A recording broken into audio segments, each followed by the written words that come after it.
Scariest Day Ever. James P. Sullivan and his best friend Mike Wazowski were on scare duty at Monsters, Inc. Sully stepped through the door and looked around. There was no one there.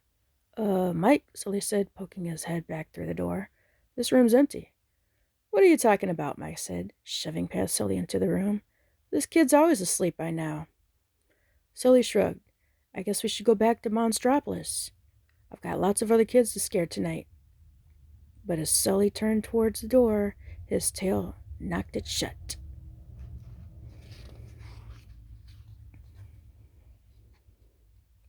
Meanwhile, on the scare floor, George Sanderson and his right-hand man, Charlie, were working the same neighborhood as Mike and Sully. They saw an activated door, but no one appeared to be manning it. Huh, Charlie said when he saw the unmanned door. Looks like Mike and Sully accidentally left this one on. We better turn it off, George said. It isn't safe to leave a door to the human world active. Back in the human world, Sully reopened the closed door. When he did, all he saw was the inside of the closet. The door back to the scare floor isn't working, said Sully. We're going to have to find another house with a working door, and fast.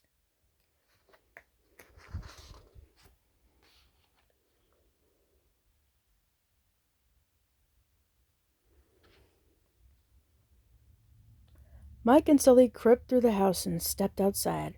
Remember, Sully said, don't touch anything. Mike nodded. All the monsters knew the humans were toxic, but as he looked around, he realized he didn't see any humans. Instead, the streets were full of monsters. What's going on? Mike asked, scratching his head. Are we back in Monstropolis? Suddenly, Mike and Sully heard a voice behind them. They spun around. A small monster was standing there, peering up at them. I like your costumes, she said before running off. Mike and Sully looked at each other. Costumes? What could possibly be going on?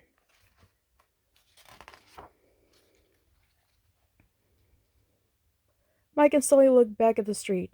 They weren't the only monsters walking around. They also saw a ghost, a black cat, a pumpkin with legs, and all kinds of other creatures. Suddenly, one of the monsters pulled off his face. Mike and Sully gasped. It wasn't a monster at all. It was a child wearing a mask. They weren't back in Monstropolis. They were just surrounded by human children wearing disguises. Sully did his best to stay calm. We have to find a door back to Monsters, Inc. now, he said. George is working this neighborhood tonight, too, Mike said. If we can catch one of his doors in time, we can get back through. Mike and Sully tried to find a way inside one of the nearby homes, but it wasn't easy. They had to dodge children left and right, and there were people at the front doors of almost all the homes.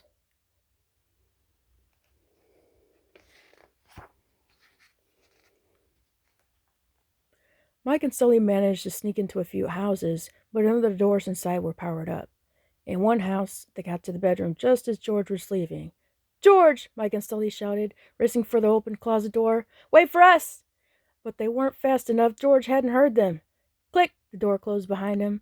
Mike and Sully opened the closet door, but there was no scare floor behind it, just a closet filled with children's clothing.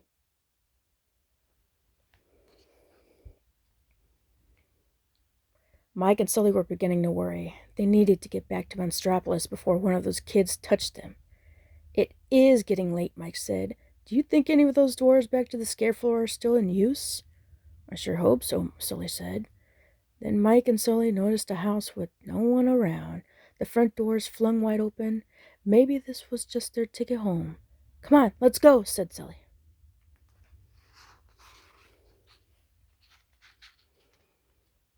Mike and Sully tiptoed inside the house, but as they crept door to door, they heard sounds of talking and laughter. The house wasn't empty as they thought. Oh no, Sully said when he recognized what was going on. We're in the middle of a party, Mike exclaimed. Whoa, someone behind, said Mike and Sully. The two spun around. A boy stood there staring at him. Cool Halloween costumes. Mike and Sully slowly began to back away. Mike, said Sully, it's Halloween? Oops, said Mike, I guess I missed that one. Hey, the boy called to his friends, come check out those monster costumes.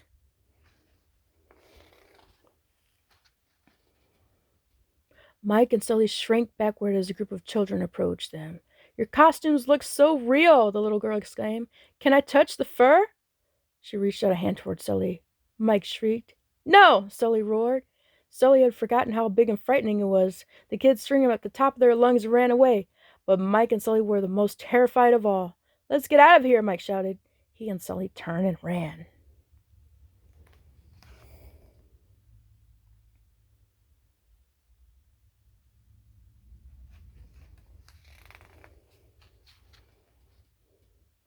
Mike pulled Sully into the closet bedroom and slammed the door behind him.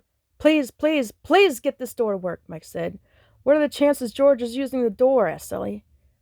Slim, Mike said, but we have to try.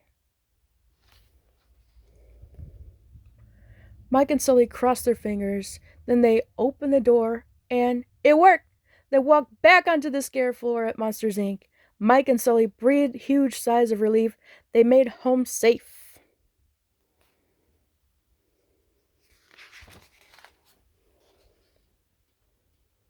On the other side, they found George and Charlie. What are you guys doing coming through this door? Asked George. I was just about to scare the kid on the other side. You saved us, said Sully. Our door was broken. Oops, Charlie said. We thought you left it on by accident and we shut it down. Sorry. It's okay, Mike said.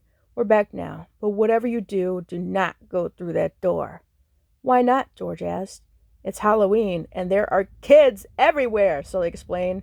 Mike shivered. Halloween is the scariest day ever.